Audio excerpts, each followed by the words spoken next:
So, colleagues and very endurant participants of the COP28, let us get started.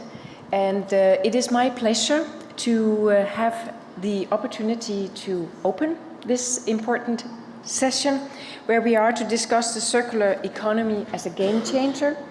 And maybe let me just introduce myself. My name is Rives Kjeldgaard. I am the director of the enterprise department in ILO. At the same time, I want to say that I actually take the liberty of speaking on behalf of the PAID Management Board.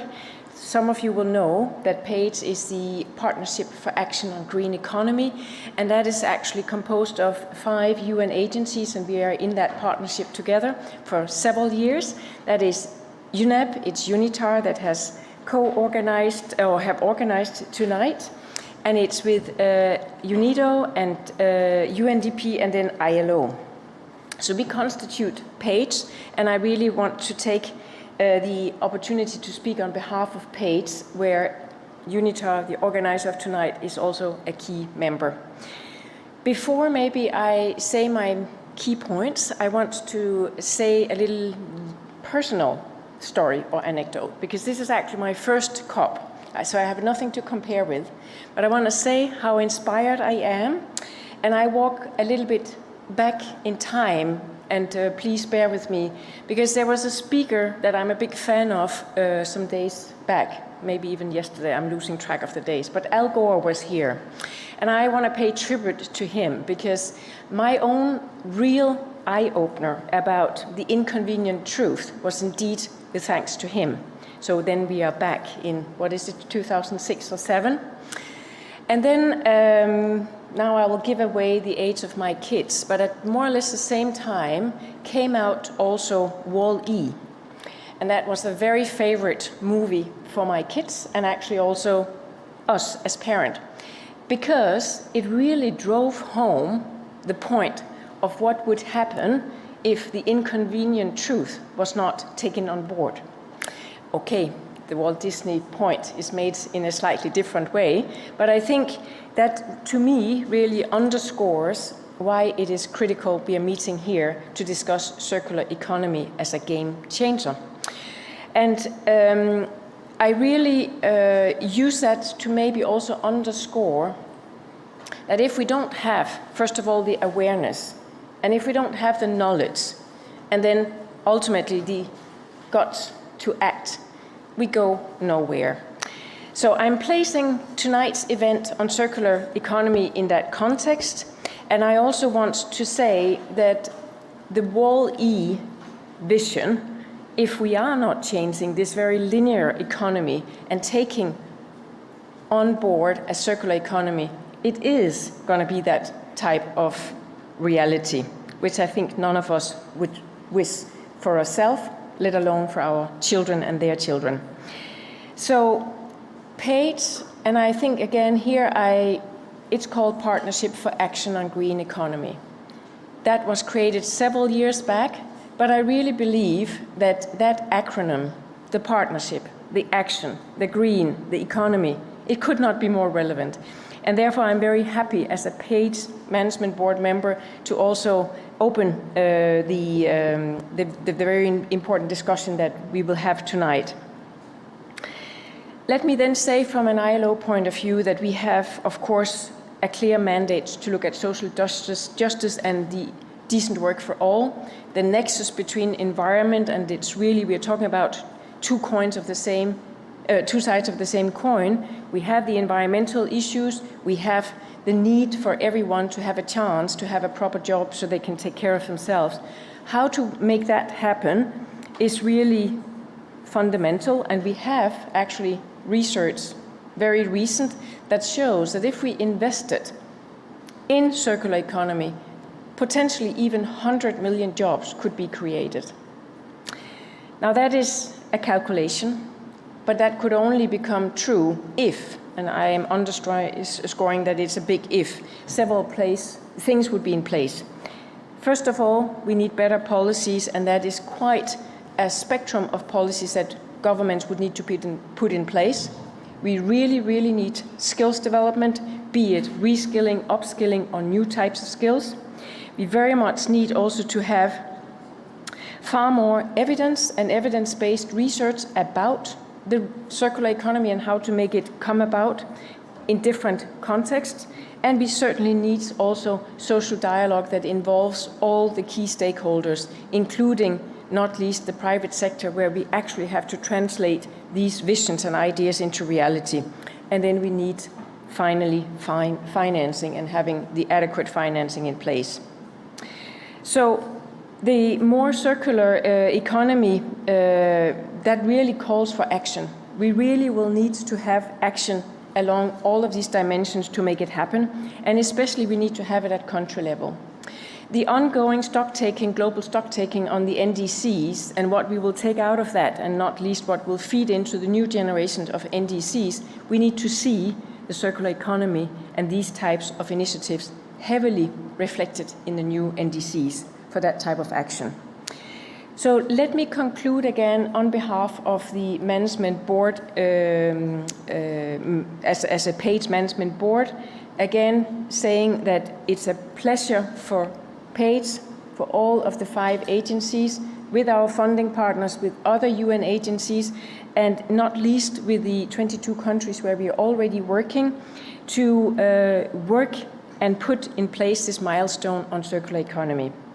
So I will really also just want to say I will be looking forward to the deliberations that follow, and PAGE will continue to be involved in the circular economy in our strategy that has just been adopted, and we hope that the knowledge that we can create out of that can be to use of all of you. So with that, I'm going to pass the floor, thanking you for inviting me to speak, and passing the floor to the director. Thank you.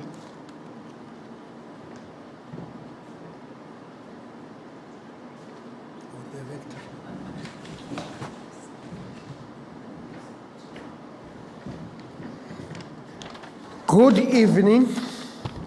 For the moment, I thought the person who was called was our esteemed director instead of me, director. But the two actually rhyme quite well together, which indicates how well we work together. Esteemed delegates, ladies and gentlemen, today we convene to delve into the transformative prowess encapsulated in circular economy principles, rooted in comprehensive research from the United Nations University, UN agencies, and experiences and reflections from our esteemed delegates from states, countries, addressing adaptation and investing in embracing circular economy as a catalyst for sustainable climate action. We know what needs to be done. There is no crisis as to what needs to be done. So where lies the problem? I think at an individual level, we have to take responsibility to build a robust circular economy culture. And I'll talk a little bit about that later. Secondly, from the government perspective and regulation perspective, we ought to put mechanisms that will incentivize both the industry, the private and the public sector, to take this issue of circular economy quite seriously.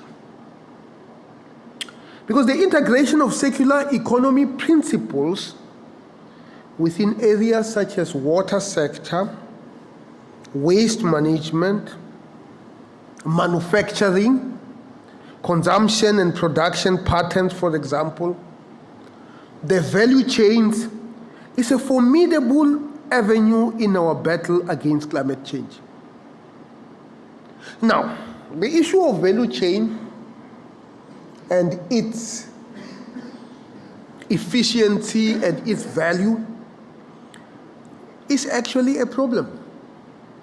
For those of you who have spent time in assembly line, you will know that the payoff in that value chain is based on how fast you deliver things. But we know that in increasing efficiencies in that sector, you can easily do that at the expense of the environment, for example. In fact, the whole economy system is still primarily based on the maximization of profit and in many ways at the expense of climate.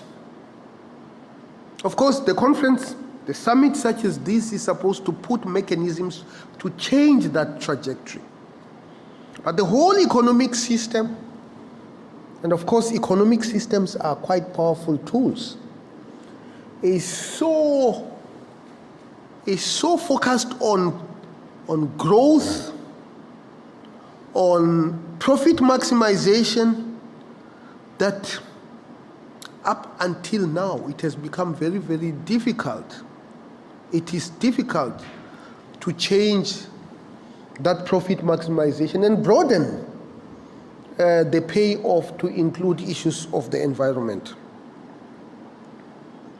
For example, strategic governance enhancements, cohesive policies, technology, and collaborative endeavors are crucial to optimize resource use efficiency, curbing pollution, and fortifying circular management across and between sectors.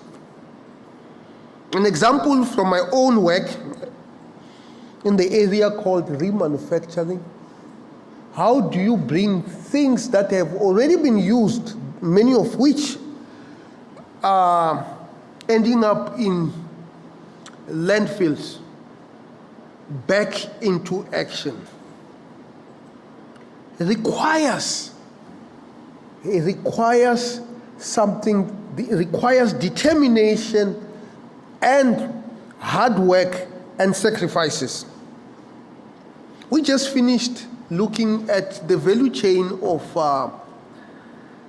the battery technology. And people were telling me that, because lithium, recycling lithium is much more expensive than going to buy a new one. And therefore, it is not recycled because of that. Now, what are the incentive schemes do we need to put into place to ensure that in situations where it does not make economic sense to recycle, for example, it happens? Is it mechanisms such as subsidies? Is it strong regulations that make sure that the use of material is done? I don't know what it is, but I know something needs to be done, and I know that it depends on us as citizens to ensure that these things are actually at the front end of policies, rules, and regulations in our own member states.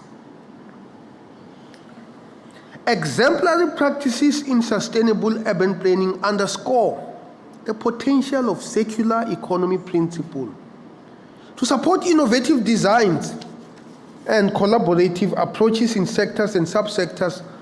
And there are many examples that we will hear from our distinguished panelists. And I think this issue of efficiently creating assets is something that I need to talk about. For example, I'm actually an engineer. The engineering profession has a concept called safety factor. The consequences of safety factor, which basically means that if you are designing a bridge that is supposed to support 3 million cars per week, you're designing to support 10 million cars per week, just in case, So the world is full of over-designed assets. And this is a technological issue. And we just finished, certainly when I was in Dresden, we were talking about sustainable construction industry. and I don't want to target my civil engineer peers because they obviously over-design certainly many of the assets. But this is really about technology. This is about regulations, standards that you put into place. It's about investment in our future that takes into account more than just the utility that comes out of that, but also takes into account climate change. A somewhat underreported aspect is the role of human behavior in ensuring that these things happen.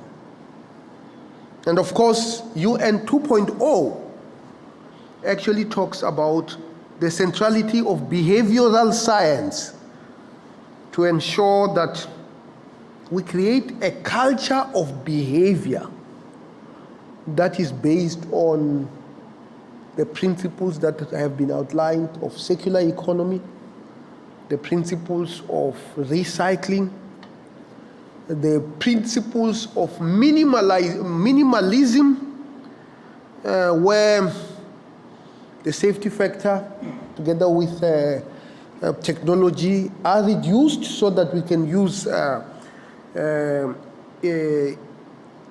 use assets quite efficiently.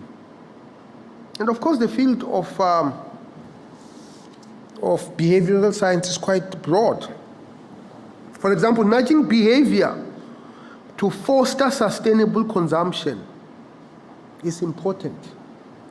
For example, integrating behavioral insights into policy making is important. For example, tailoring communication methods aligning circular economic concepts with human motivations are also relevant to the discourse we will initiate today. But all this will happen, and earlier on I was talking about capacity building. All this will happen if our regulators, our lawmakers, are capacitated to understand these scientific concepts and be able to integrate them into policy formulation for the benefit of all of us. And therefore, the insights from this session will reinforce our collective responsibility. And this is quite important. I need to underline this. Collective responsibility is actually up to each and every one of us to ensure that we change the narrative. So the insights should reinforce our collective responsibility and potential to foster inclusive, sustainable growth that is not just based on the principles of the maximization of profit, while combating climate change. Let us collaborate, leveraging research and innovation to steer the world toward a more resilient and secular future. I thank you very much, and I will be looking forward to hearing from you. I will need to step out, not because the discussions are not going to be exciting, and of course, Professor Dr. Gunther, will brief me on the outcome of this deliberation. So thank you very much, and I look forward to interacting with all of you.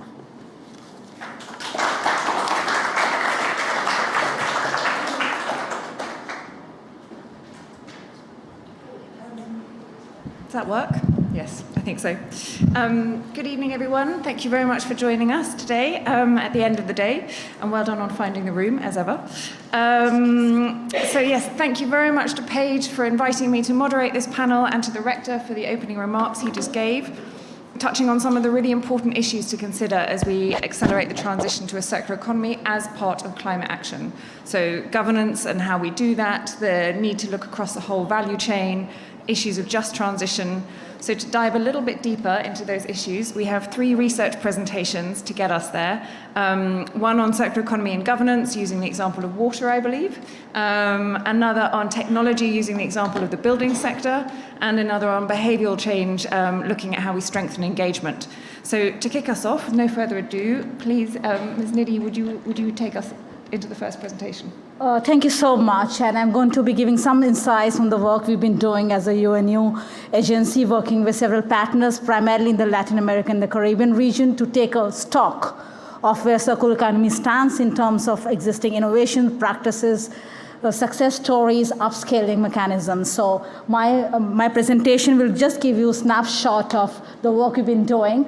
This was a comprehensive assessment taken with, in collaboration with regional agencies in LAC region, experts, stakeholders, institutions, and one of the institutions I really like to point here is the Ministry of Water in Bolivia. And they worked hand in hand with us to take stock of other countries in the region on where it stands in terms of the roadmaps in implementing circular economy across sectors and between sectors. I show you, for example, the roadmap for Chile by 2040, and we investigated and explored 27 countries to at least take a stock of where each country is, how they are projecting the circular economy principles to integrate with the agenda of sustainable development, implementation of SDGs, and overall resilient and circular future for communities and societies. Circular innovation, circular regulation, culture, and circular territories. I'm not going to detail. Let me give you one quantitative indicator: increase general recycling rate to 40% by 2030 and 75% by 2040. An ambitious agenda backed by policies, institutions, and even financing, but also commitment and co-creation through community efforts. This is the slide which is the very heart of our assessment in the LAC region, because we wanted to take stock of where it all started, taking 2000 as our base year, and taking an understanding of how different countries have put laws, regulations, institutions, capacity building programs at different levels, national, subnational to local, and how resources are directed to take documentation to action. And you can see on the board that our main intent was also to see how sectoral representation is organized in these roadmaps. And for example, there are 2 main points I'd like to flag to this room. One, circular economy stays very much in the informal sector, and that informal sector circular economy actors and agencies have not been by far integrated into the high-level circular economy loops and pathways. Point 2, there are sectoral disaggregation. For example, the water sector is not fully represented in the circular economy principles, pathways, financing mechanisms. It's very solid on the solid waste management. So 2 points at least from this comprehensive assessment. And my last slide shows by country which countries are taking lead in which subsectoral representation. For example, a goal that matches with the water security is recycling, and the rainwater harvesting that talks to many adaptation and interventions that already talks to managing water crisis and other sustainable development goals. And I also like to spotlight that agencies in the region, both UN, state actors, non-state actors, are working together to produce knowledge that can go a long way in changing agendas to action. Thank you. And I invite our director from UNIFlores, Adele, to take the stage.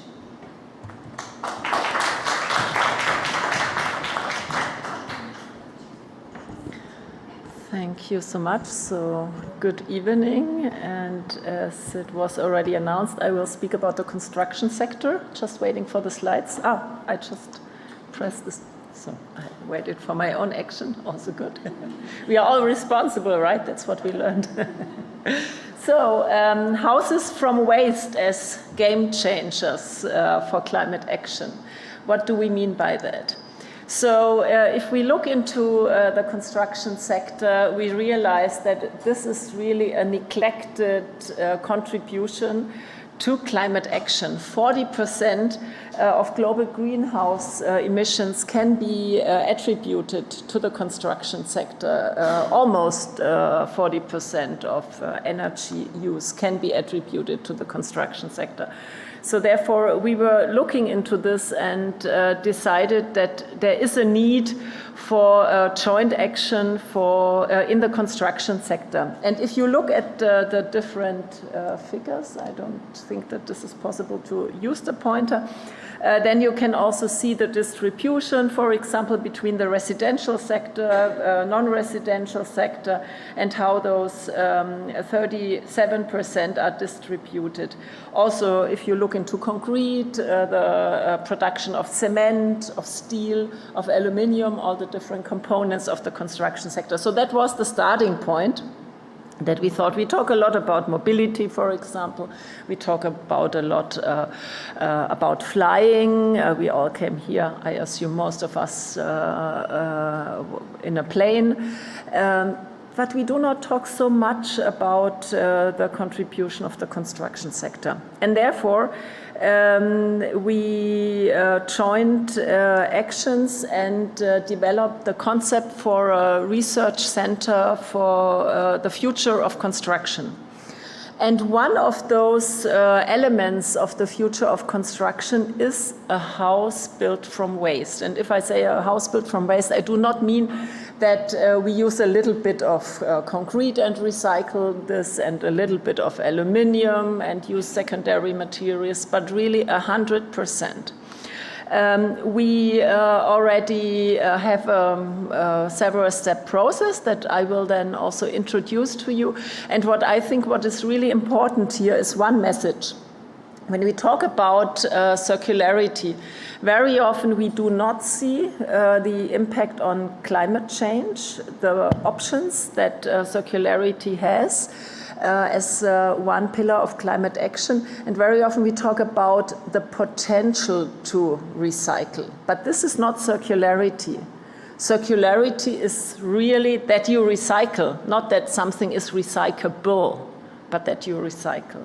And we want to challenge the industry. What we will be launching on Wednesday is an architecture competition for a house built from waste, an international architecture competition. And this is one component of a German research center for the future of construction. We got funding from the federal government, almost 70 million euros, and 450 million from the state government in a region in Germany where there is coal phase out. And then they developed funding for new ideas to develop the region. So this is very much connected to what UNU Chris is doing, regional development. And we will be researching in an we call it supra-disciplinary team on the future of construction. We will look into circularity and how it can have an impact on climate action. So this is my message here, that the construction sector needs a new concept. And if you look into education, then you see that in universities and also in, if you look at the education of masons, for example, and all the different areas, they just get the training they got 30 years ago. The construction sector is not innovative, and this is something we want to change. And we see a huge potential in this technology here. So if you have time, come and join us on Wednesday. And also, you represent member states. It's an international competition. Reach out to architects, reach out to construction industry in your country. And just follow us. UNU Flores is part of this research center. And encourage people to contribute. Thank you very much. Thank you. And our third presentation.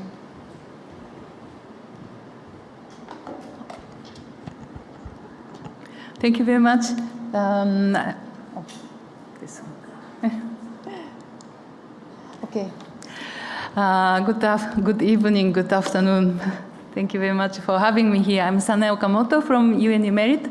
I'm behavioral scientist, background in psychology and behavioral economics. And I have been working a lot of circular economy related projects, especially the waste management and plastic pollution.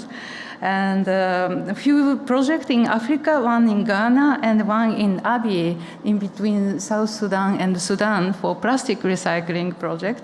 And the other one is in the area where UNEP is located in the Netherlands, South Netherlands. I'm working on the Horizon Europe Green Deal project for plastic recycling. And for that project, I do a lot of community engagement and citizen engagement type of study.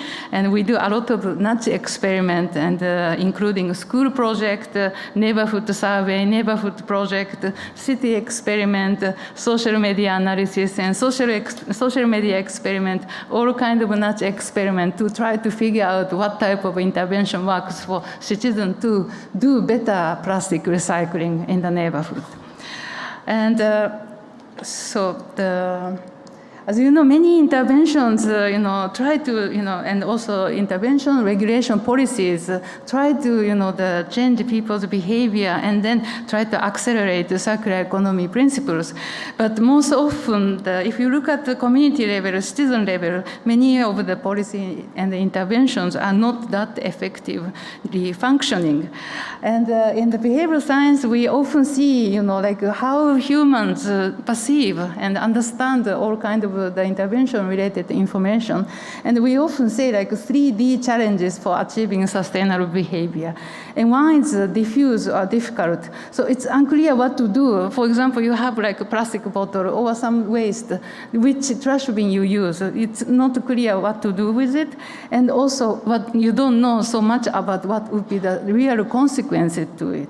And also you don't feel that so closely. And that's also linked to distance. So, like, for example, like if you look at your phone, because you are climate scientist, you are delegate, of course you know a lot more, but often many people don't know some piece of the material in the mobile phone, where these raw materials are coming from. And so that's why for them it's too distant, so they don't feel integrated, embed in themselves. But also, like, for example, about waste, all the landfill sites, they are always far away from the city center or residential area. They don't see often. So that's why these are so distant, so that's why people don't feel so close to them.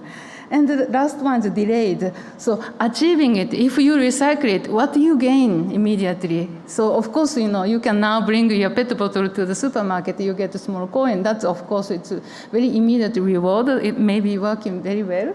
But most of the case, if you sort your waste, you don't gain very quickly anything. So you don't see the feedback, you don't see the progress, what's going on with your circular economy principles in your neighborhood. So these are the problem, because often people tend to see the short-term reward. It's more like close to them, but not longer-term the goals, like bigger goals. So for that, the understanding human behavior, our cognitive and behavioral and psychological biases are very important to develop effective intervention.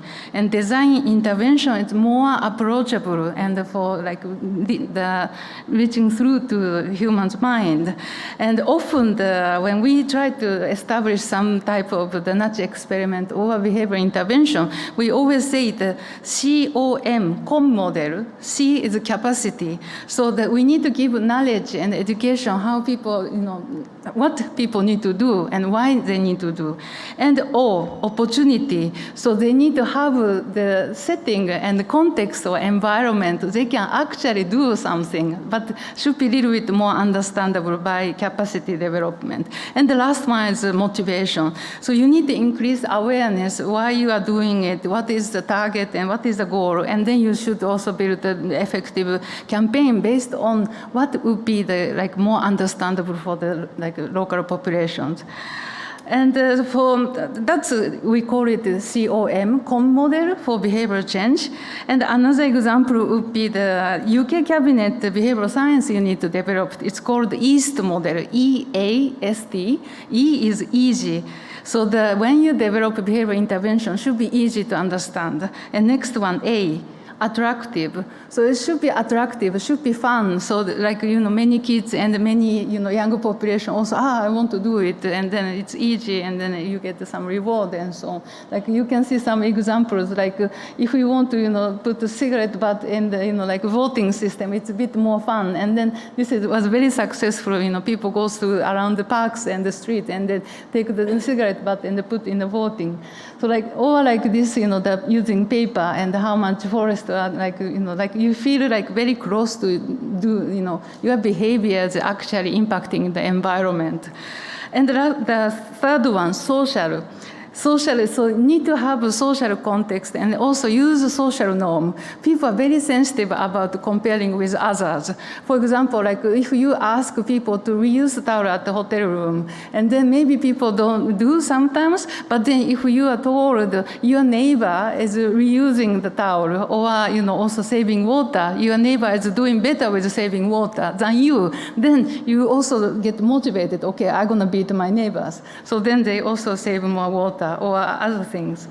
And the last one, timely. So the intervention need to come right time. For example, like in some area in Africa, there was intervention about using a sustainable fertilizer. But then this intervention was given in around the harvesting time. So the local farmers don't have time to do this, the kind of thinking about sustainable fertilizer because they are busy with harvesting. And after harvesting, they don't have to do fertilizer. You don't have to use the fertilizer for some time. Then this intervention didn't, get effective. So these EAST are the 4 principles it's developed in the last years, and these are the last few examples, and there are more about it. But very importantly, so when we develop and when you develop this kind of intervention in a local context or a more global context, try to understand the culture and the human behavior and the culture and the context and social norms. What are the standards? What would reach to people's mind? And every intervention needs to be tailored and customized. Otherwise, intervention, even great intervention, doesn't work because it doesn't reach to the end users of the intervention. Thank you very much.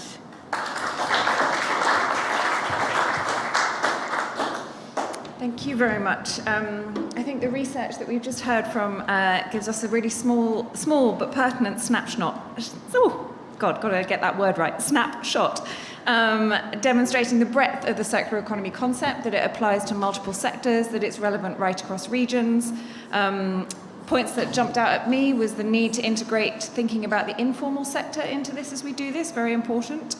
The importance right across sectors, we heard about the construction example, moving beyond recyclable. I would argue not just to recycling, but also going beyond that. How can we reuse things? How can we move to, for example, deconstruction rather than demolition, so that the materials can be kept in use? Perhaps there's a design solution like modularity.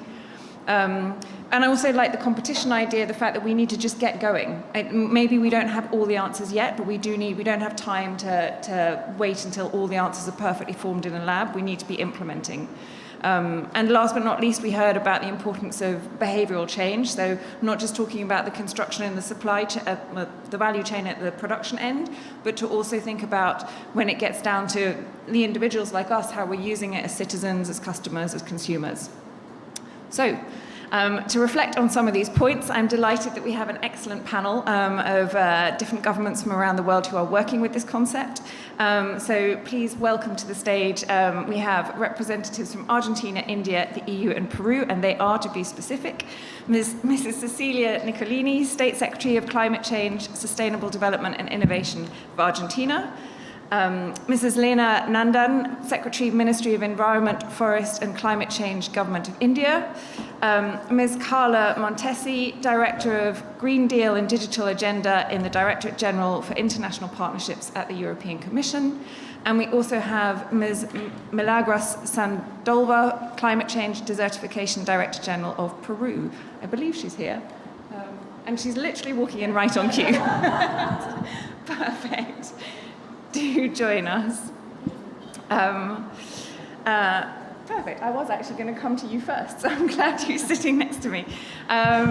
So I believe Argentina and Paige have actually done quite a bit of work together on circular economy, looking at the labour market, I think, perhaps touching on some of the issues of just transition.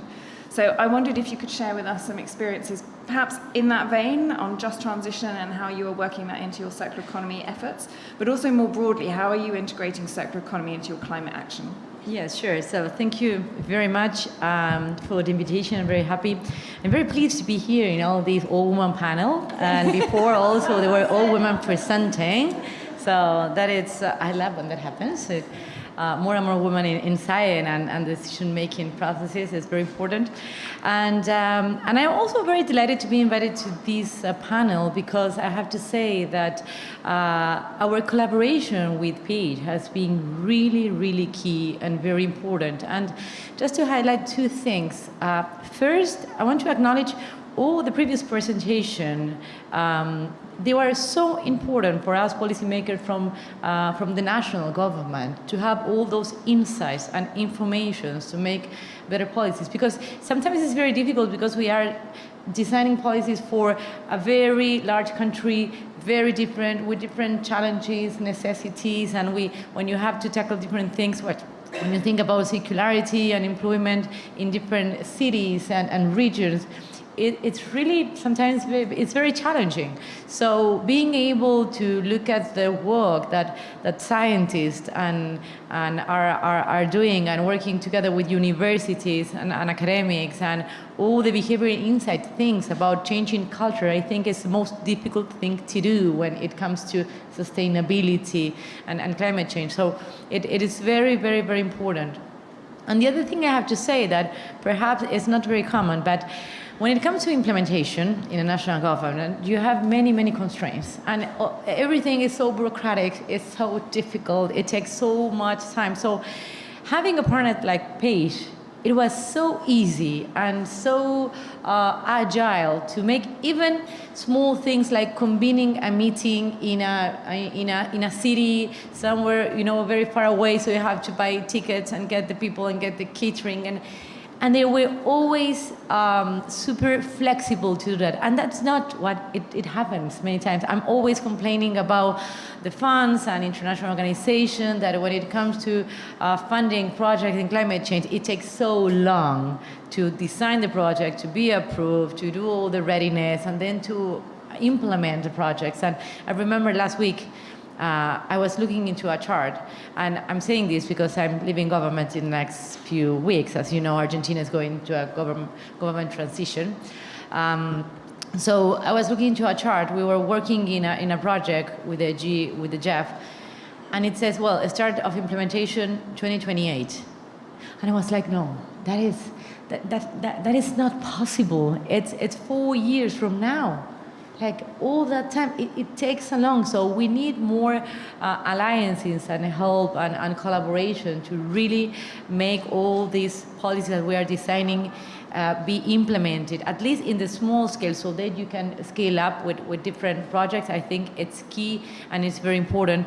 And when it comes to circularity and sustainability, and we were working specifically, for instance, in projects around textile and construction, and one of the most important things was the Labor Act, actually, that we worked together with the Ministry of Labor, that was key in identifying, first, what are the possible new jobs that we could create within this area, because sometimes you have a lot of pushback in order to make some changes.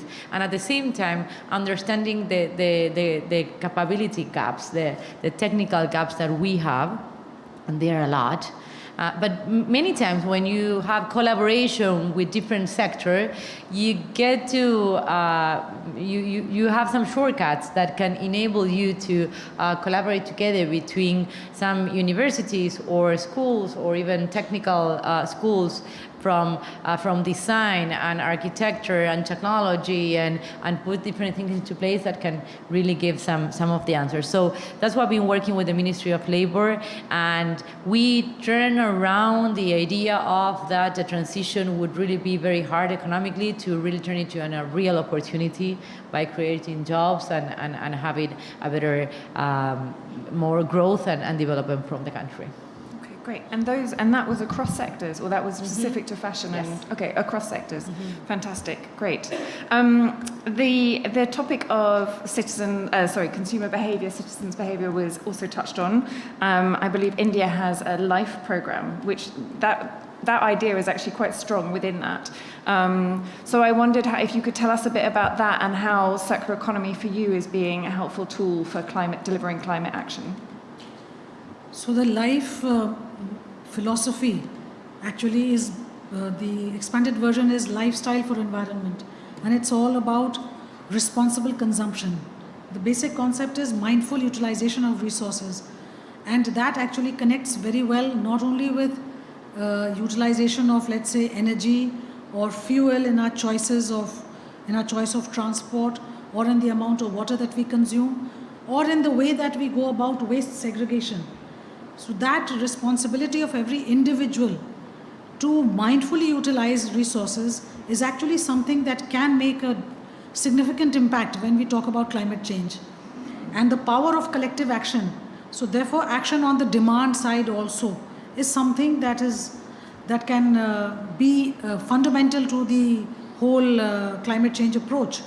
And there was a study by the International Energy Agency which was shared during our G20 presidency that pointed out that 2 billion tons of emission can be avoided, if individuals across the globe can actually practice responsible behaviors and exercise responsible choices. So this whole concept of mindful utilization is something that we have taken into circularity as well. And circularity embeds the whole principle of reduce, reuse and recycle.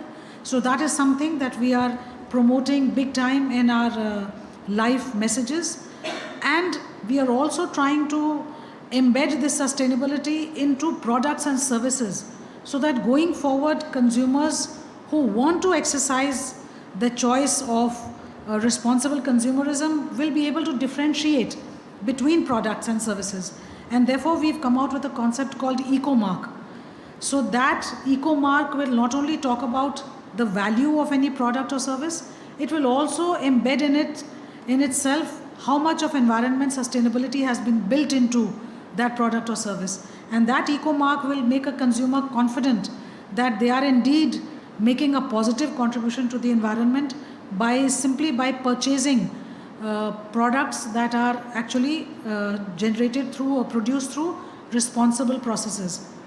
And Eco-Mark would also apply to various types of products, even when we talk about cement or we talk about steel. So these are institutional products that are used by big construction companies and builders and developers, but also by individuals who are making their homes. So there again, the differentiation between the product that has an Eco-Mark label will help to embed sustainability, because one key aspect of the Eco-Mark is how much of recycled material is being put back into the value chain when the next batch of production is embarked upon. So the process itself has to include recycling and sustainability, and that's how we have expanded the whole approach, and we are tapping this entire behavioral change aspect into the demand side consciousness that is so important for climate change. Thank you. And I like that you brought in the idea of, often when I hear discussions around labels, it's very much about the product on the shelves at the end of the day, the ones that you and I would encounter when we go shopping. So I like that you also highlighted that the label is also effective throughout the value chain as well. And so upstream in the production, how people in the value chain determine which materials they're going to buy to then go on and produce a product as well. So I think that's very important to think about the upstream element as well. I'm going to jump to you, Ms. Montesi. So the EU, I'm aware the circular economy has been quite a strong part of the European Green Deal plan. There is actually a circular economy action plan. We're on the second one now. So that sits very much in Europe's economic development agenda. But how are you connecting this to climate action? Many thanks, and I will start maybe with what you said, the Green Deal, just to explain for who doesn't know what is the Green Deal. In fact, the Green Deal is our economic strategy to ensure that we have Europe as a climate neutral continent by 2015. And of course, in order to achieve these ambitions, that's very hard and difficult ambitious, as we said, to achieve these ambitions, we need to work to look in different strands of field. And one of the strands of work is clearly the circular economy. Why, I think the professor already said, when we look to the gas emission, we know that energy supply and its consumption account for only 50% of the global greenhouse gas emission. The remaining 45 are linked with the extraction and the processing of the product that we use every day. So it is very, very important that we look to the circular economy. Now, when we look to the circular economy, our action, as you mentioned, we have prepared this circular economy action plan, where we have foreseen to look and to use all the different instruments of our action, including the legislative instrument, legislative regulation. You know that Europe was one of the first continents that have foreseen a regulation that will avoid the use of the plastic. And also we have we have in fact promoting a sustainable product policy initiative where we really want to promote products that are more durable, more reusable, more repairable, more recyclable. And we are intervening on this towards compulsory legislation at European Union level. This one strand of action, but of course all the other components that are mentioned in this action plan as matter that you have just what you were presenting in the previous presentation. It's about knowledge sharing, it's about capacity building, it's about advocacy, it's about explaining the importance of working in a circular economy. What I would like to add that, of course, this is an important objective for Europe, but also that we are working with our partner countries in order to support also our partner in moving in the same ambitions. And if I look to the funds that we have mobilized in 2022, I can say that we are mobilizing more than 900 million to implement project and program and action that are promoting around the world the circular economy transition. So we are working with 46 countries around the world just on capacity building, on sharing knowledge, on advocacy, just to make progress on circular economy also around the world. And on this, I would like to say that European Union is one of the co-founders of PAGE, and that in this context, we are also looking to continue our support to PAGE program in the future. Many thanks. Great, thank you. I'm going to go to our last speaker, so Ms. Sandoval from Peru, and then we'll mix it up. I'll come back to all of you. We've got a little bit of time. So in the case of Peru, we didn't get a chance to talk beforehand. I was thinking, I know from colleagues of mine at the Ellen MacArthur Foundation that Peru has been quite actively leaning into the process of developing the international agreement to end plastic pollution. Plastic is often a topic that is talked about when it comes to circular economy as a sort of case example, and several of the speakers have mentioned the issue of single-use plastics. So that's one area. Perhaps you want to share more on that, or more broadly, how is Peru linking circular economy to its climate action effort? Sure. First, good evening. First of all, thank you for the invitation. It's great to be here, and I also applaud an all-women panel. Definitely it is important, and especially in issues related to circular economy, where women are more in the forefront of that process, at least in the households. And I would like first to mention that specifically, and I was seeing the presentations early on, and I saw Peru specifically with a sectoral roadmap, but I just wanted to share that we have just launched a public consultation for the total roadmap of the circular economy in Peru. So So that is overarching for all sectors, and that has been also done with support of the European Union. So that's great for us to have that support as well. But it also links different sectors to one of our main pillars of our LTS, our long-term strategy, which is circular economy. So under this big LTS that we have and we're working on right now, one of those pillars are circular economy, and that specifically is having right now a public consultation related to this roadmap that is overarching as well as to different sectors. Some of the things that I think is important to also mention is that we definitely have been very active at the international level on the plastics issue.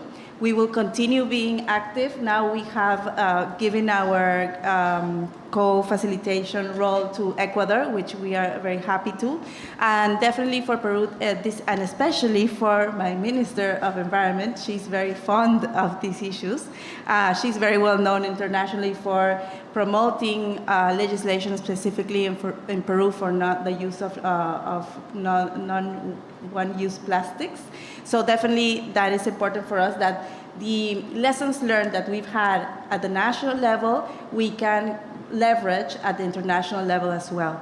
And I think that that links very much to the process that we are now evolving in Peru to have these special institutional arrangements to support all of these processes, not only related to our circular economy roadmap, but also to our long-term strategy. Thank you. Yeah, great, thank you. And just to follow up on that with the roadmap, obviously you have the public consultation. How does research play a factor in how you're going to develop the roadmap? Definitely, research has played an important role. Actually, we're trying to link much more different institutions, both think tanks and academia, universities, colleges, to support all of this process. For our long-term strategy, we had the support of different funders and also two universities, National University as well as the University of Costa Rica, that identified the pillars and how we can reach carbon neutrality. And that's where we identified one of these, that one of our pillars is circular economy. But definitely we cannot take decisions without a solid scientific background. So that's definitely something that we're working on right now. Actually, in one of our governance processes, we have a climate national commission, in which part of this process includes also the academia to be part of this process and represent every the importance and to give robustness to this process. And also today at the Peru Pavilion, which I invite you also, we also had a circular economy meeting or roundtable today. And definitely that was very interesting because we also brought back something that a compromise we had in COP27, that was launching this an observatory, a climate change observatory, that is bringing scientific papers to a more friendly language and interpretation, so that different stakeholders in the country can make use of this scientific information in their planning and in their decision-making processes. So definitely there is a need of, and there is an appetite always to have more science and technical information to base our decisions. Thank you. Great, thank you. I guess there are two areas I want to briefly touch on. One is about the policies that you're developing, specifically to accelerate circular economy. And perhaps here, I mean, obviously there are lots of policies being discussed here because it's COP, so whether there is a link there. But first, Ms. Montesi, you touched on the need for better waste management, of course. And you also touched on product policies, so looking upstream. And at the Ellen MacArthur Foundation, we sort of tried to develop a broad framework just to simplify some of this question. So we also agreed that you need upstream policies, like product policies, that will make a difference right at the start. You need to be able to form that loop, so you need better waste management. But alongside that, you really need to look at economic policies, and some of those are looked at here at COP, that fundamental incentives that determine subsidies, for example, will determine the price of something later, pricing mechanisms. So how are these going to help to create that transition that the rector was talking about what is valued and what kind of growth are we really looking for? The other two elements we looked at was the need for investment, and that's infrastructure, but also you mentioned capacity building. So infrastructure, but also in human skills in order to make this transition scale. And the last is collaboration, which has also come up.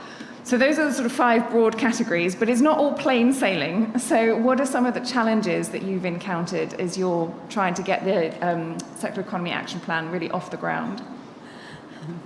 Many thanks. In fact, our conversation is illustrating clearly that this domain, circular economy, is really a complex domain. So if the good news is that we can say from scientific advice that circular economy reduces greenhouse, the bad news that, and all our experience that demonstrate that it's really very complex. I don't think that any of us have identified a clear path that fit all.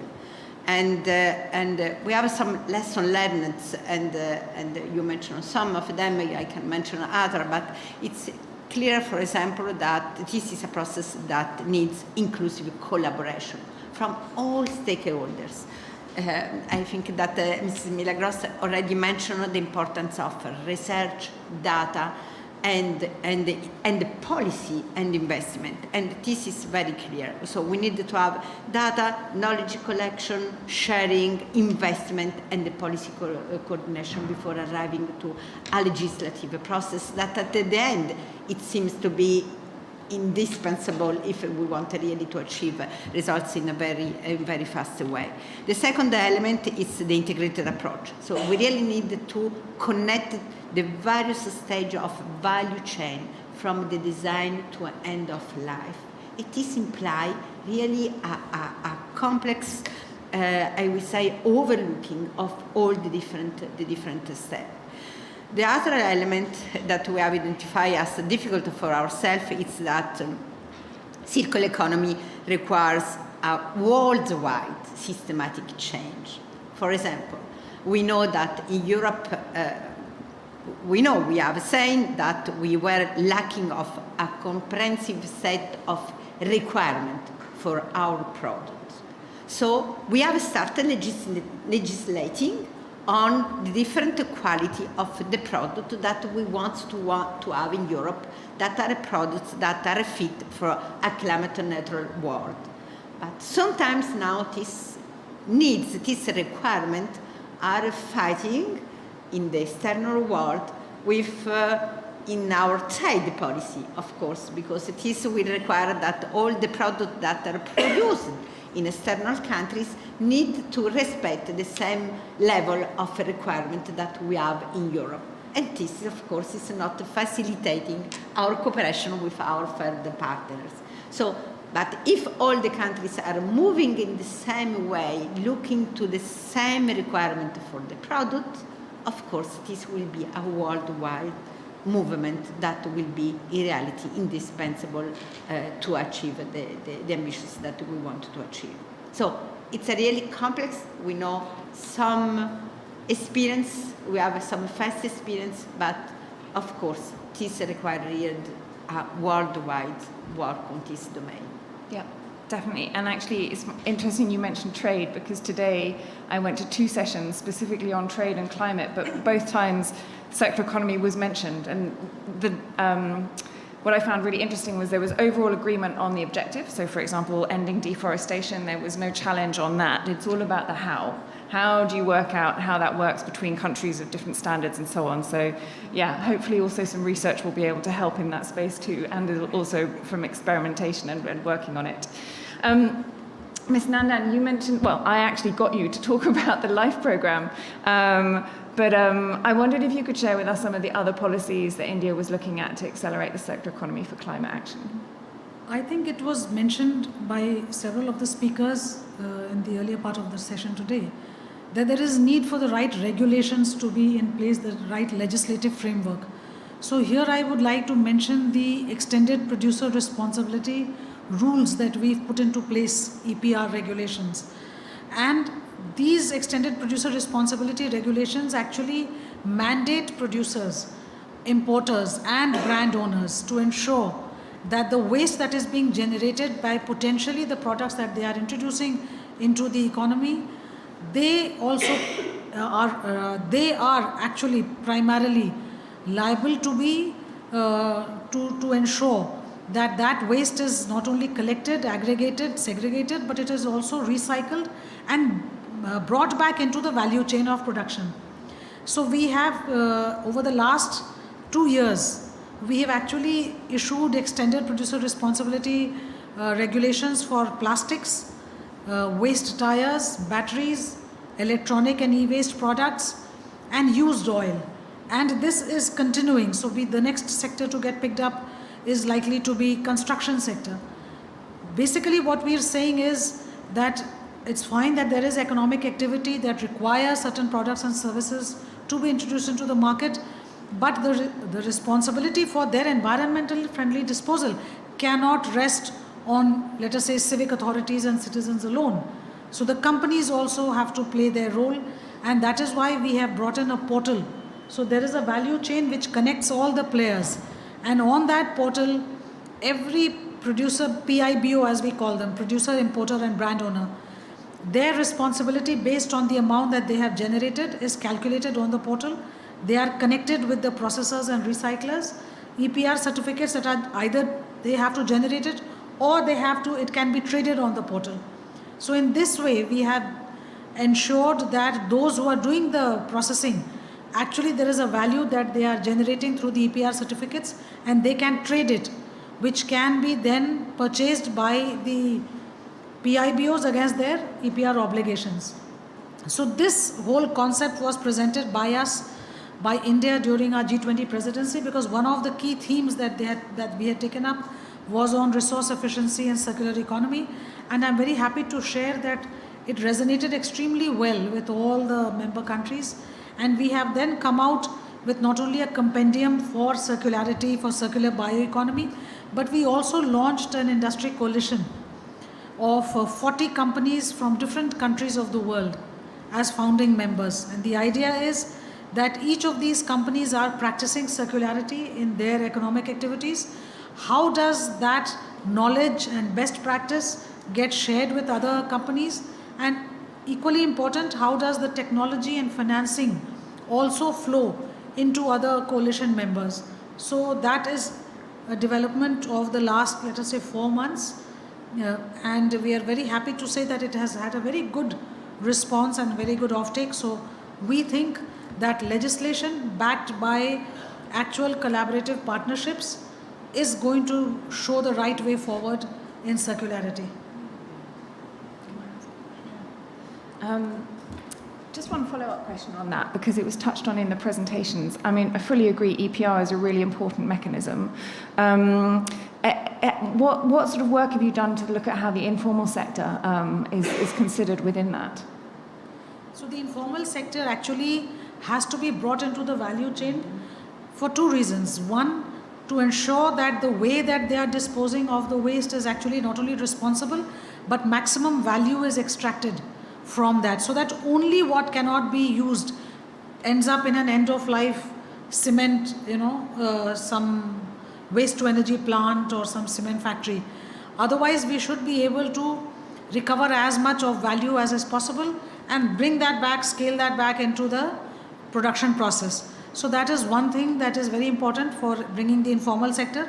And the other is that actually the capacity building of people in this, the skill sets that they need to develop, the financing that they need to bring the right technology and to bring the right processes into their recycling activities, also need that the value chain for the informal sector is extended into becoming a bigger umbrella.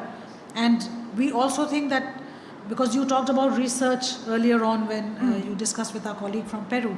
So research is also very important, because there are different types of equipment and technology that are being used, but how to put into place better technology which is efficient, which captures the optimum amount of waste material for mainstreaming it into the value chain. All that is also something that has to happen concurrently, and that needs the financial support, that also needs, again, the technology collaboration. Thank you. Great. There are so many different aspects of this, and I wondered if I could ask both Argentina and Peru a question about one other aspect we haven't really touched on. I too am sometimes guilty of defaulting to thinking about circular economy and technical durable products, but it also applies to agriculture as well and the food systems. And that has very much been in focus here at COP with a food day and an agreement the other day as well. It's also a very important sector in Latin America generally.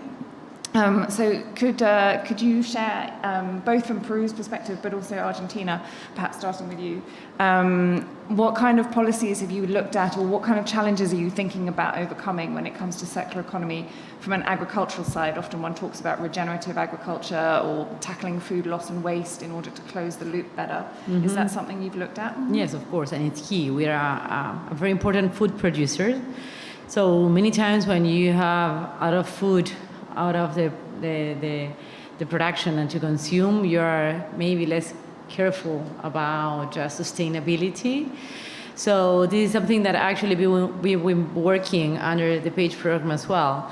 Also thinking about the production of processed food, adding value to the food that we produce. So it's not just about reprimarizing our economy, but starting to add value.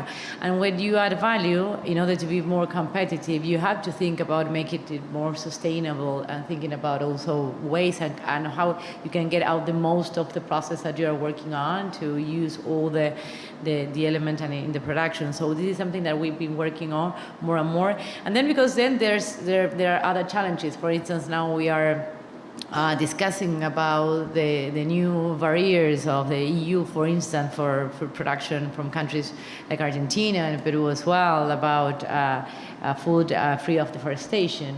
So there we have a challenge from both parts of the ocean, because on the one hand, you want to foster that agenda because it's something good for the planet and for everyone to have food produced free of deforestation, but at the same time, you don't want to, leave countries behind because they're not able to do that transition on time.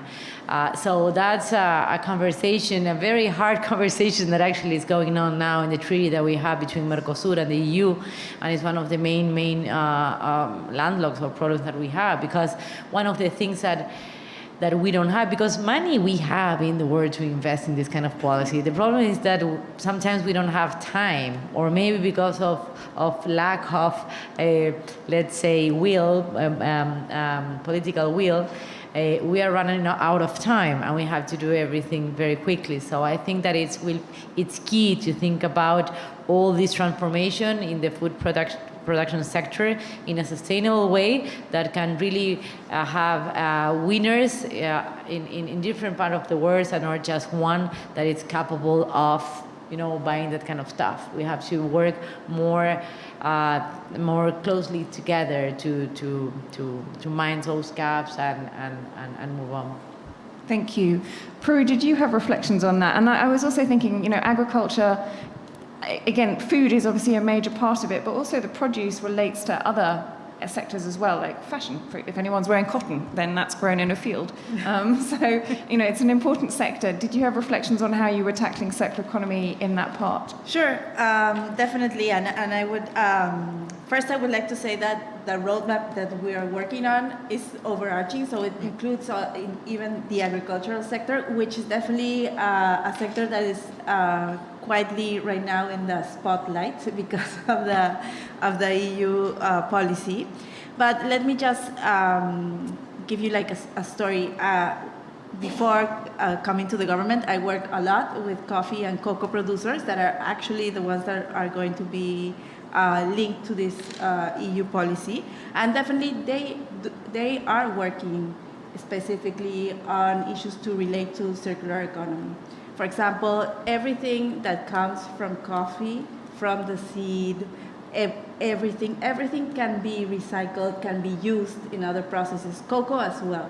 right? The coconut that is, I don't know if you say coconut around the cocoa, the thing that goes around the cocoa.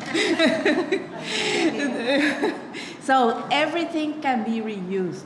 And actually it can be reused, and it's being reused in the process. And actually when it's reused, and when it comes from areas where there's still forest, the quality of the cocoa, the quality of the coffee are much, much better because they're reusing, and all of these flavors come into your mouth every day in the morning where you're drinking, hopefully, Peruvian coffee or having chocolate from Peru. But definitely there are quite still some issues to address. And also I think that it is important to clarify that there's a need to have a better communication strategy, because all of us from wherever we are can support circular economy and in that way link to climate action. But that's not something that I think we're still, maybe we need to repeat it more. We need to clarify. Sometimes when young people come to the office or reach me by email or any way, they ask me, what can I do by myself? And I think that circular economy definitely is one of these ways, not only identifying where I'm buying my cocoa or my coffee, but specifically what can I do to reduce my waste, to work better and to avoid all of these processes. And actually, we're working also on fashion right now. So definitely that's also an important issue, because it is important to know also where all of these clothes that we wear end up. Thank you very much. Thank you. And yeah, great point to start to end on in terms of communication and growing awareness of this. So I actually completely failed to introduce myself. You have no idea who's been talking. So I'm Miranda. I work at the Ellen MacArthur Foundation. I'm the climate lead there. The Ellen MacArthur Foundation is very specifically all about accelerating the transition to the circular economy. And for us, the circular economy is eliminating waste and pollution, circulating products and materials at their highest value, and regenerating nature, which is why I'm glad that we also touched on the two sides. And in fact, the durable sector can also be part of regenerating nature. These things are not divorced from one another.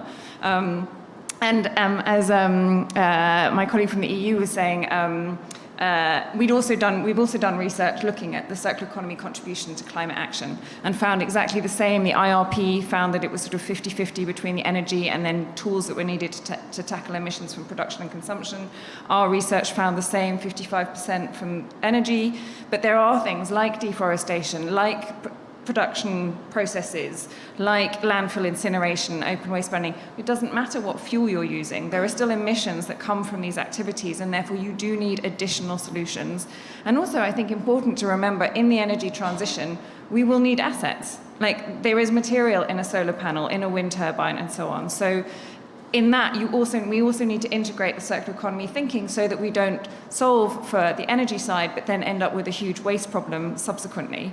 So these things, the circular economy is very complementary to the efforts that we need to take and accelerated efforts we need to take on the energy side. It's an important part of climate action. I hope that the panel and the presentations have given you an insight into some of the ways that research helps this, some of the implementation efforts and challenges that are going on. The need to build capacity, and on building capacity, I want to hand over to Angus to make some closing remarks on behalf of Paige and UNITAR. Thank you so much, Miranda, and thank you so much, panel. I'm delighted to be one of the few men on the panel this evening. It feels right, so fantastic. Other thing to say is we're a compact audience this evening, but we are being live streamed as well, so there are those who will have been listening with interest online as well. Actually, it was my boss, Nikhil Seth, the Executive Director of UNITAR, who was supposed to be delivering words this evening. He's unfortunately not able to be here, but I know one thing that he had asked me to convey is that circularity is not just a game changer for climate change, but for the SDGs more generally. You've only got to witnessed some of the discussions we've had this evening, I mean, the pure fact of reducing pressure on natural resources, be it water or different forms of materials, the health benefits that can occur through reduced pollution and waste, better quality of jobs. My colleague Ree was talking about that from ILO, which also increases productivity. I mean, these are all facets that cut across the whole Agenda 2030. Quite a lot of challenges, of course. You know, we need to understand those challenges. The complexity has been evoked a number of times, and I love my colleagues at UNEP, and they do wonderful work, but every time I see a new diagram on what is circularity, there's more loops and feedbacks, and you know, I find them quite challenging. They're great, but you do need, every time we return to this subject, we find, well, more innovation, but more complexity to understand. And of course, turning that into policies and regulatory standards that make sense. We've had a lot of discussion about that this evening, and the incentives necessary is a huge challenge. And then, of course, this growth at any cost issue, which the rector of UNU evoked, is extremely worrying, very challenging, and I think it comes back to this point about changing our culture.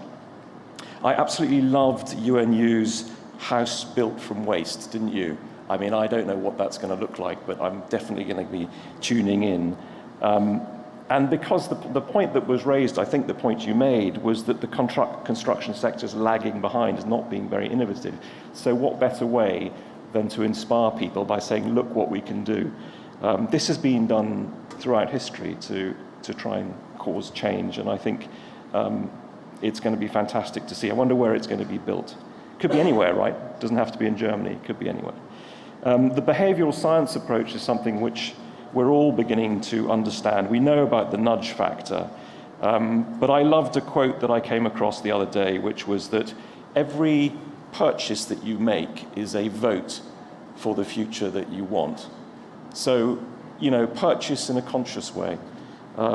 That's nudge, that's 1 million nudges, or 8 billion nudges, what we need.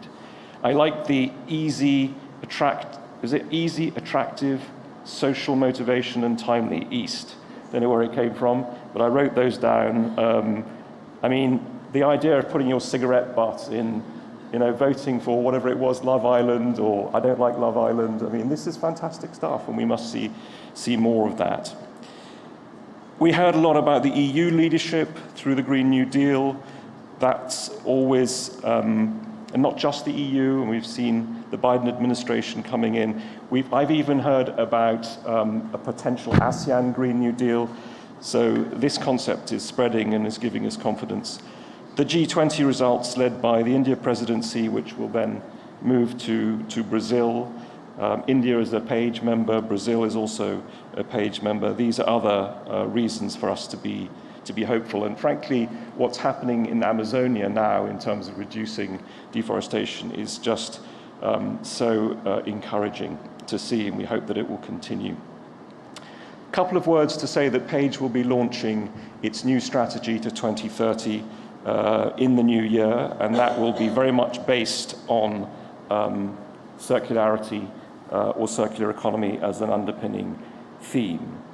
And I just want to finish really by thanking you, Miranda, for, it's not just for this evening, but you did the same thing last year as well, and did a fantastic job, and you have the background knowledge and expertise to thread all of these ideas together into a coherent whole. So thank you for that. And thank you to our Page partner countries, all of them really, all 22, but good to see Peru, India, and Argentina with us this evening. And finally, our funding partners, yes, the EU, but there's also Germany, UAE, Sweden, Norway, Switzerland, South Korea, and Finland. So thank you to all of our partners who have been with us on this journey for the past 10 years. And we know for sure that Page will be living and breathing and doing similar things as this at least until 2030 and hopefully beyond that. So that's it, folks. Thank you for coming. I hope you found it, well, inspiring but thoughtful and provoking and I hope you got a bit of a nudge that you can pass on. We will continue to talk. Thank you very much, everybody.